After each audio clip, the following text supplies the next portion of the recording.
8h30 et 20 secondes, très exactement, sur le plateau de la matinale. Chez vous aussi, a priori, si vous êtes en Vendée. Bienvenue à vous si vous nous rejoignez pour cette dernière ligne droite d'infos et d'actu 100% Vendée de ce mercredi 16 mars. J'en bafouille et c'est que le milieu de la semaine. Alors aujourd'hui, on va s'intéresser à la pêche dans le journal notamment. Figurez-vous que la Vendée compte 33 000 pêcheurs en rivière. Ça en fait d'ailleurs le deuxième département de France le plus dense en termes d'adhérents. Et ce week-end, eh bien, une bonne partie d'entre vous étaient sur le pont assez tôt, vous verrez, pour l'ouverture de la saison de la truite. On parle ciné aussi également, puisque c'est le jour du coup de cœur de Camille. Camille qui nous emmène à voir l'avant-première ce soir de La Revanche des crevettes pailletées. Vous aviez peut-être vu le premier épisode. Ça se passe ce soir au Grand Palace des Sables d'Olonne. Et puis nous parlons vélo dans notre Plus Info du jour. Comment faire pour optimiser les déplacements à deux roues au quotidien ? Eh bien, c'était justement l'un des sujets des 4e rencontres vendéennes du tourisme à vélo. Mais avant tout cela, ce qu'on voit depuis 7 heures dans le chapitre météo, eh bien, c'est cette explication un petit peu de ce que nous sommes en train de vivre. Vous avez sans doute remarqué ce filtre jaune qui nous entoure depuis hier. Eh bien, regardez l'explication. Elle est faite très simplement et très clairement par Climat Vendée sur sa page Facebook. En fait, c'est le sirocco, ce vent de sud qui nous dépose directement à domicile, à nos pieds et sur les voitures aussi, du sable et des poussières du Maroc et du Sahara. On voit d'ailleurs très bien ce nuage sur la photo satellite avec la Roche-sur-Yon qui a été surlignée en rouge. Donc ce nuage qui a léché le Portugal, une bonne partie de l'Espagne et qui donc arrive en plein sur la France et qui est en train de s'évacuer par l'Est. Résultat, le ciel devrait redevenir un petit peu plus classique à partir de demain jeudi. Alors pour en revenir justement aux prévisions météo d'aujourd'hui, le ciel est forcément encore très nuageux et relativement doux dès ce matin. Ouvrez les fenêtres, allez-y, il faut aérer. Cet après-midi, ce sera le même programme, toujours des nuages un petit peu plus légers puisqu'on sera sur la fin du phénomène et toujours des particules de sable dans l'air et surtout toujours, regardez, des températures 18 dans les terres et 14 sur le littoral. Du côté des marées, eh bien, nous sommes bientôt au point le plus bas de ce matin. Ce sera dans un peu plus d'une heure maintenant. La prochaine marée haute, elle sera à l'heure du goûter et les coefs se renforcent un petit peu plus, toujours en vue des grandes marées de ce week-end. Les marchés de ce mercredi, eh bien, je vous propose d'aller aujourd'hui à Compiègne, à Angles ou encore aux Herbiers. Toutes ces communes sont prêtes à vous accueillir ce matin. Les producteurs locaux sont là. Chambéry ou encore Saint-Martin-des-Tilleuls, eh bien, ce sera plutôt cet après-midi. Du côté de l'éphéméride, c'est la Sainte-Bénédicte aujourd'hui. Nous gagnons 4 minutes de luminosité, un petit peu jaune, c'est vrai. Et le soleil doit se coucher à 19h13. Maintenant, on passe au journal.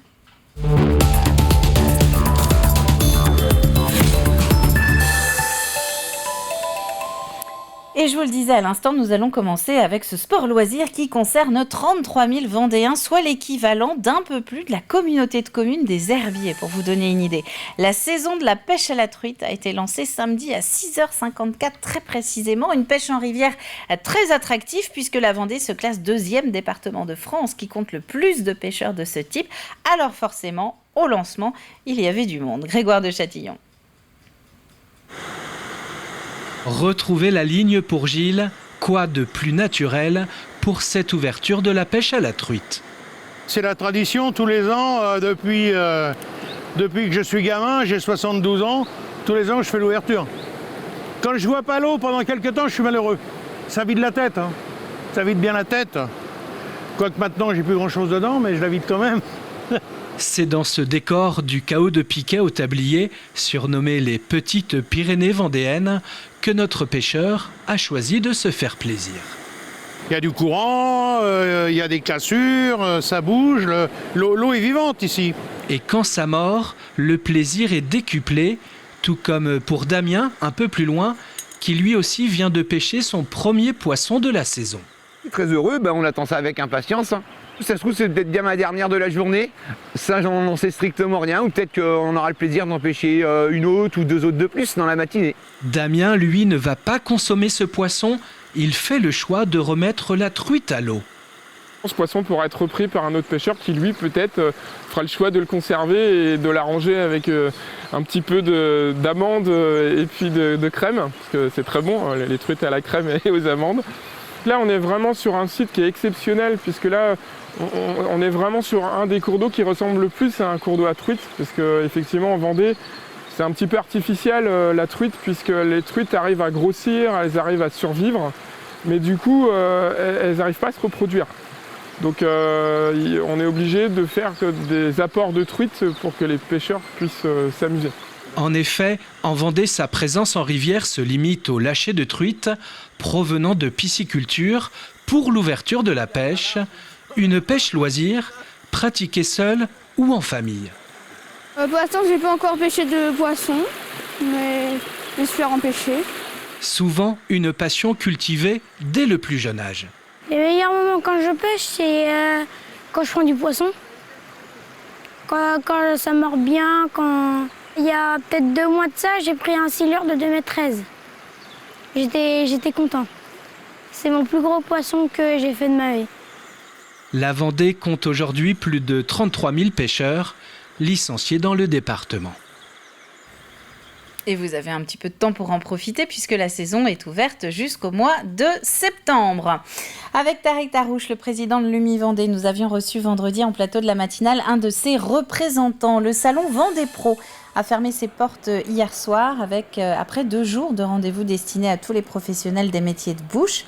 Une première édition organisée à La Roche-sur-Yon avec une centaine d'exposants sur place. Ils y ont présenté leurs produits, leurs services ou encore leurs innovations. L'idée en fait est que tous ces professionnels couvrent en un seul lieu un maximum de fournisseurs pour répondre à toutes leurs attentes, pour découvrir des nouveautés, tester des produits, que ce soit des produits mécaniques comme des fours, des machines, mais aussi tester des produits alimentaires. Il y a des conférences, il y a des animations et des concours. Donc les conférences ont des thèmes d'actualité qui sont liés aux problématiques des métiers aujourd'hui de nos visiteurs. Et il y a également toute une zone d'animation qu'on a mise en place avec les lycées professionnels et les CFA de la région pour permettre aux jeunes, et notamment aux jeunes apprentis, de démontrer leur savoir-faire devant un public de professionnels.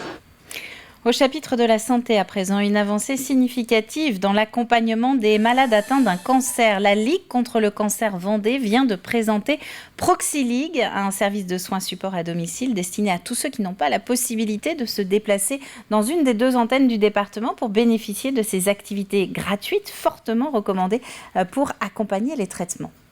Ça va leur apporter des soins de support à domicile ou à proximité du domicile, en complémentarité ou en supplément de ce qui est proposé déjà à l'hôpital. Un soin de support, c'est les soins, c'est défini par l'INCa, l'Institut national de cancer, et ce sont le soutien psychologique, le suivi diététicien, les soins de socio-esthétique et l'activité physique adaptée. Et donc justement, pour aller un petit peu plus loin, vous allez avoir l'occasion tout au long de la matinée de retrouver la rediffusion de l'entretien que nous avons eu à 8h15 sur le plateau de la matinale avec Agnès Chevillon, la directrice de la Ligue contre le cancer Vendée, qui était notre invitée du jour et qui a donc présenté en détail ce nouveau service. Puisque l'on parle santé, le CHD aussi de La Roche-sur-Yon et l'Agence régionale de santé viennent de créer la CAPED, la cellule d'appui aux professionnels enfance en danger. L'idée, c'est d'améliorer le repérage des mineurs victimes d'abus afin qu'ils soient pris en charge le plus rapidement possible. L'idée n'est pas d'accuser quelqu'un, mais l'idée est de considérer que l'enfant est en danger, il faut savoir le protéger. Et dans ce contexte, il y a ce qu'on appelle un signalement qui est rédigé et qui est destiné à l'autorité judiciaire et on va pouvoir l'accompagner ou dans l'aide à la rédaction ou à la rédaction à sa place. On va pouvoir aussi rencontrer l'enfant, parce que c'est vrai que donner un avis, par exemple, sur une ecchymose, sur un retard de développement psychomoteur, ça peut se faire certes par téléphone, mais on sera sans doute bien plus efficace si on rencontre le mineur et sa famille et là encore, toujours pour aider le professionnel. Et dans ce contexte, nous allons faire un gros plan à présent sur un week-end très studieux qui vient d'être organisé aux Établières à La Roche-sur-Yon. Le campus recevait des professionnels de tous horizons en lien avec l'enfance. Ils étaient là pour suivre 2 jours de formation pour repérer, comprendre et traiter le plus efficacement possible les violences sexuelles sur mineurs. Alix Solanos. Donc il faut vraiment parler aux garçons. Voilà, les filles évidemment, mais les garçons aussi, malheureusement, ce sont les oubliés souvent des victimes sexuelles. Sur scène, Véronique Agrapard, sexologue et présidente de l'association Stop aux violences sexuelles 85, explique et définit la nature de ces violences. Dans le public, des citoyens lambda, mais également des avocats, gendarmes et beaucoup de personnels sociaux ou paramédicaux, soucieux de pouvoir déceler et accompagner au mieux les victimes de violences sexuelles. Au cabinet, on peut être amené justement à avoir ce genre de personnes qui ont justement subi des violences. Donc c'est bien de pouvoir avoir les armes pour justement faire face à ça en fait. Je trouve que c'est intéressant d'avoir des petits outils comme ça pour repérer, pour aider les enfants à parler, et puis les femmes, beaucoup. Et puis là, on découvre, ça c'est quelque chose que je découvre aujourd'hui, des hommes qui ont été victimes dans l'enfance. Et la parole commence à se libérer, mais c'est encore poussif. Et pour libérer la parole, il faut, selon l'association, que le corps médical s'empare de ces questions. Les médecins ne posent pas la question des violences sexuelles. En tant que sage-femme, on ne nous apprend pas non plus à poser la question de « avez-vous été victime de violences sexuelles dans votre enfance, adolescence ou vie de jeune adulte ?» Il faut poser cette question-là. Il faut que ça fasse partie du questionnaire de base des médecins et des sages-femmes. D'autant que selon des études et statistiques menées auprès de victimes, les conséquences physiques à l'âge adulte des abus sexuels dans l'enfance sont nombreuses. Oui, les hôpitaux sont pleins de pathologies consécutives à des violences sexuelles, en neurologie pour les dépressions, pour les tentatives de suicide, mais aussi en gynécologie, en obstétrique, mais aussi en oncologie parce qu'on sait que ces violences sexuelles vont induire des taux de cortisol, de noradrénaline et d'adrénaline très très forts dans le corps en permanence de façon récurrente, c'est-à-dire toutes ces hormones de stress, et ça va venir altérer les organes. Dans tous les services des hôpitaux aujourd'hui, on doit pouvoir parler de santé sexuelle, on doit pouvoir parler d'antécédents de violences sexuelles.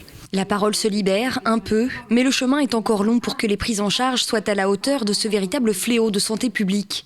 Selon le Conseil de l'Europe, 1 enfant sur 5 serait victime de violences sexuelles avant l'âge de 18 ans. Et puis pour terminer ce journal du sport à présent avec un parfum de retrouvailles. Le 27 mars prochain marquera le retour de la bicentenaire. Après 2 éditions contrariées, les adeptes de la marche et de la course vont pouvoir de nouveau se dépenser tous ensemble, au même endroit, au même moment, avec un objectif, inscrire, vous allez l'entendre, l'événement dans le développement durable.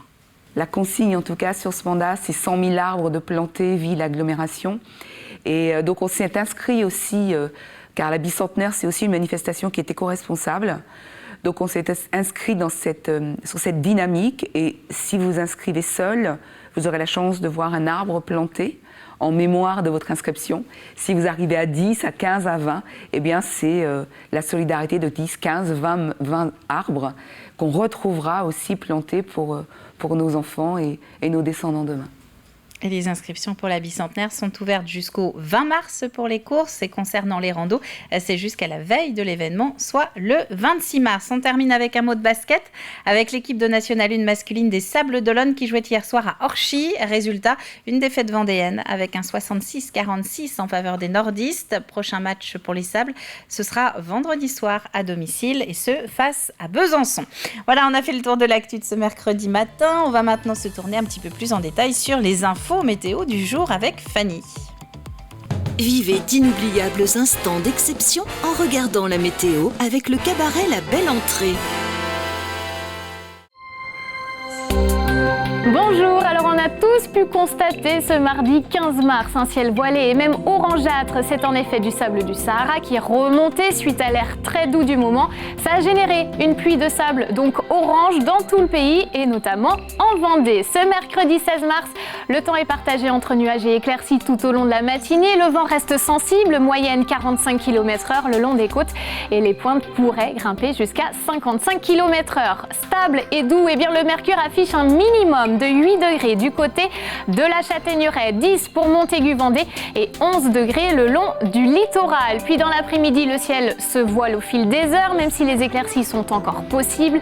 Les températures restent agréables, légèrement plus fraîches en bord de mer avec une moyenne de 12 à 13 degrés et comptez 15 à 18 degrés dans l'intérieur des terres, le maximum étant, vous le voyez, pour Fontenay-le-Comte. On passe au programme des 3 jours suivants. Jeudi, le temps s'annonce plus frais, mais le ciel reste lumineux avec de belles éclaircies tout au long de la journée. Les rafales soufflent toujours, pointe attendue 60 km/h. Quant aux températures, on compte 4 à 8 degrés en première partie de journée et 12 à 13 l'après-midi.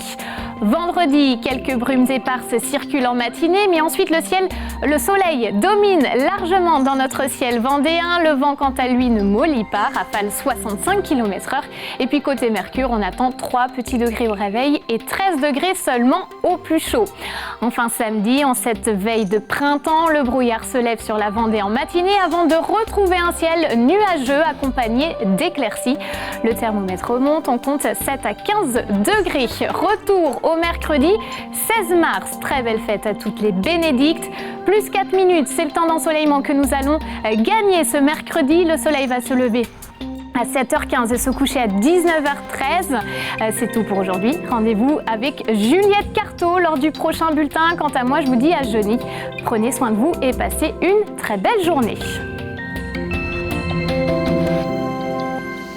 Merci Fanny. Alors justement, il est 9h moins le quart sur le plateau de la matinale. On va maintenant parler mobilité à vélo. C'est le sujet de notre plus d'infos du jour. Comment faire pour optimiser nos déplacements à 2 roues au quotidien et pas seulement pendant les vacances ? Eh bien, c'était justement un des sujets des 4e rencontres vendéennes du tourisme à vélo.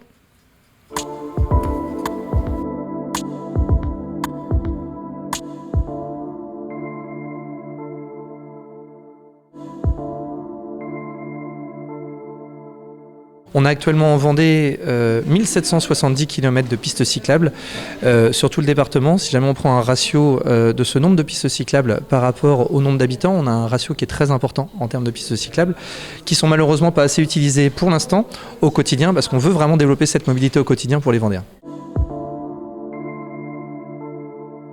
On va travailler avec les communes, les communautés de communes pour desservir les zones économiques. Les zones économiques, les collèges, les lycées, les écoles, qui sont des lieux importants de passage. Et donc justement, on va pouvoir drainer justement beaucoup de monde qui vont utiliser leur vélo au quotidien. Quand on va travailler ou quand on va à l'école ou au collège, on attend d'avoir un lieu sécurisé pour ranger son vélo. On attend aussi, pourquoi pas, d'avoir des douches quand on vient de faire 6 km de vélo pour aller à son boulot. On attend aussi d'avoir un lieu avec des tournevis, des clés à laine pour pouvoir justement, et puis une pompe pour pouvoir regonfler son vélo, parce que un vélo, ça peut tomber en panne comme une voiture. Et donc c'est tout ça qu'il va falloir travailler sur cette culture vélo au niveau des Vendéens. Les dernières études montrent bien qu'il y a énormément de retombées économiques sur le tourisme à vélo. Le tourisme à vélo, d'ailleurs, sera une part importante du futur schéma départemental du tourisme qui sera fait pour 2022-2026, qu'on travaille avec le comité départemental du tourisme. Les retombées économiques sont importantes à titre de comparaison sur la Vélodyssée. Si jamais on prend le chiffre d'affaires total de la Vélodyssée, qu'on le divise par le nombre de kilomètres, on arrive à peu près à 80 000 € de chiffre d'affaires par kilomètre de la Vélodyssée. Donc c'est important, mais le jeu en vaut la chandelle, parce qu'il y a quand même un investissement important qui est fait pour réaliser ces pistes cyclables, et donc derrière il y a des retombées économiques qui sont importantes, et je pense que l'ensemble des professionnels qui gravitent autour du monde vélo, que ce soit les loueurs, les réparateurs, les vendeurs, mais aussi les restaurateurs, les hébergeurs, s'ils ne sont pas trompés en s'engageant massivement dans les points accueil vélo et dans les relais accueil vélo pour avoir ce label justement pour travailler avec cette population qui roule à vélo. Il ne faut pas uniquement réaliser des pistes, il faut une communication globale sur cette culture vélo. Une communication globale sur le fait que ça peut être un réflexe tout simplement de prendre son vélo et puis juste prendre sa voiture seulement les jours où on ne peut pas forcément y aller à vélo, mais que ça devienne un réflexe. Je pense qu'il y a énormément de Vendéens qui font moins de 3, 4, 5 km par jour et qui n'ont jamais pensé à leur vélo pour faire leur déplacement quotidien et qui pourraient éventuellement s'y mettre. Et à noter qu'il y a notamment dans les cartons du département l'idée d'une liaison d'est en ouest, ce qui permettrait donc aux cyclistes qui viennent des Deux-Sèvres ou du bassin de Pouzauges-la-Châtaigneraie de rallier la côte via des itinéraires adaptés. On va passer maintenant au coup de cœur ciné de Camille.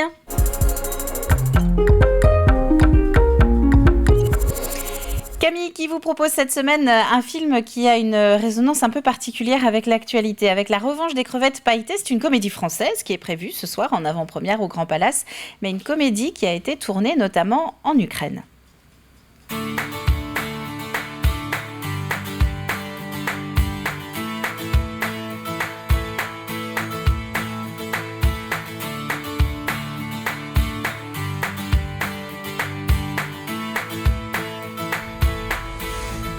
Je vous présente le super joueur dont je vous ai parlé, Selim.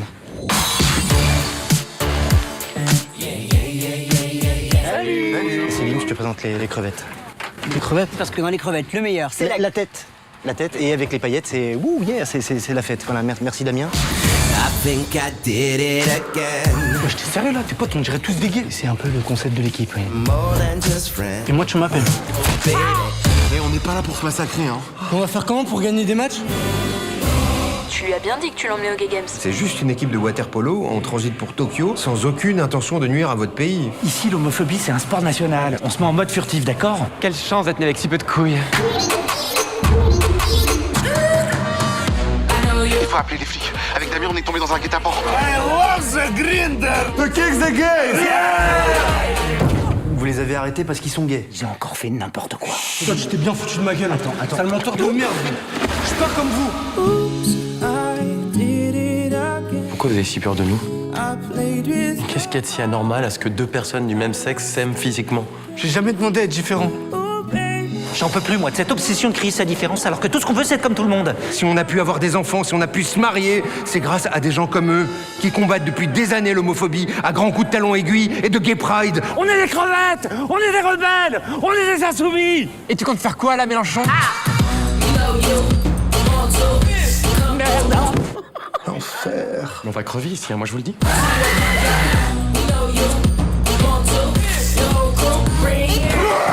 C'est quoi ça? C'est un gay homophobe.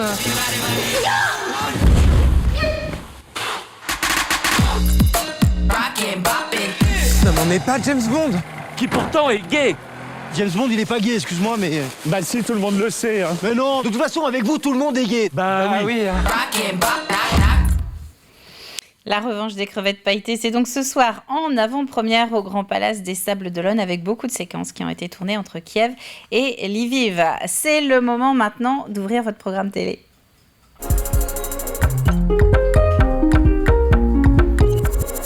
On va retrouver la bande à Jérôme Aubineau pour, comme toujours, avec au programme ce mercredi, la vie de château. Les propriétaires de la Rigalière qui sont installés à Rive de Lyon reviennent sur leur début dans le domaine il y a presque 10 ans maintenant. C'est quoi l'histoire de cette aventure, de ce projet et du domaine? Alors le début de l'aventure, c'était il y a 8 ans, déjà. Hein, on va arriver à la 9e année au mois de mars. Et c'était un achat de passion. Toujours été passionné par avoir un château. Sauf que pour avoir un château, il faut des moyens. Et moi, j'en avais pas. Ouais. Du coup, il a fallu que je ruse d'autres manières pour pouvoir avoir un château. Donc je suis reparti de quelque chose qui était totalement en ruine. Alors là, on est dans quelle commune? On est où? Là, on est sur Saint-Florent-des-Bois. Saint-Florent-des-Bois. Commune de Rive de Lyon. De Rive de Lyon aujourd'hui, ouais. Et donc là, c'est le coup de cœur, c'est quoi? Non, quand je suis arrivé dans la cour, oui, des frissons, le poil qui se redresse, voilà, c'est ici. Ce ne sera pas ailleurs, c'est ici. Et dès qu'il voit un bâtiment en ruine, rien, tout de suite il se projette, il sait ce que ça va donner après. C'est pas dû à tout le monde de se projeter. Mais c'est vrai qu'Aurélien, tout de suite, dans sa tête, il a déjà vu la reconstruction en visitant le domaine. Sans faire l'impasse de tous les travaux. Parce qu'il y a imaginer, mais il y a aussi avoir la perception de la conscience de la réalité. Ah oui, j'ai la conscience des travaux. Mais c'est vraiment particulier, c'est que j'arrive à imaginer, quand je rentre dans un volume de pièces, je peux même... d'un seul coup, ça se met en place. Comme vous y voyez jusqu'à la décoration? Comme si vous mettiez la salle de bain là, la chambre, le volume d'une chambre, le volume. Je vois tout en fermant les yeux, quoi, comme ça. Le logiciel est dans la tête. Ah oui. Le 3D fonctionne. La 3D est dans la tête. Moi, une fois que j'ai le volume, je vois le reste, la décoration et tout ça. C'est pour ça qu'on est complémentaires. C'est ça. Et c'est vrai qu'Aurélien, il voit vraiment tout ce qui est agencement. Et moi, c'est tout ce qui est décoration. Donc, Et l'intégralité de cet épisode de Comme toujours à la Rigalière, c'est à retrouver en intégralité, par exemple, ce soir à 21h15. Parmi les titres que nous avons développés depuis 7h ce matin dans la matinale, il y a ce sport loisir qui concerne 33 000 Vendéens, soit l'équivalent d'un peu plus de la communauté de communes des Herbiers. La saison de la pêche à la truite a été lancée samedi à 6h54, très précisément. Une pêche en rivière très attractive puisque la Vendée se classe 2e département de France qui compte le plus de pêcheurs de ce type. Passons pour la dernière fois de ce matin au jeu de la matinale.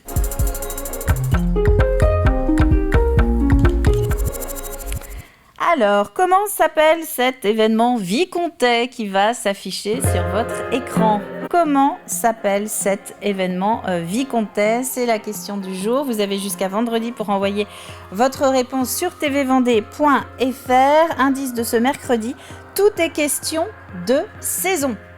Et à la clé, eh bien, l'un d'entre vous repartira avec 2 entrées pour le parc Legendia Park à Frossères, Loire-Atlantique.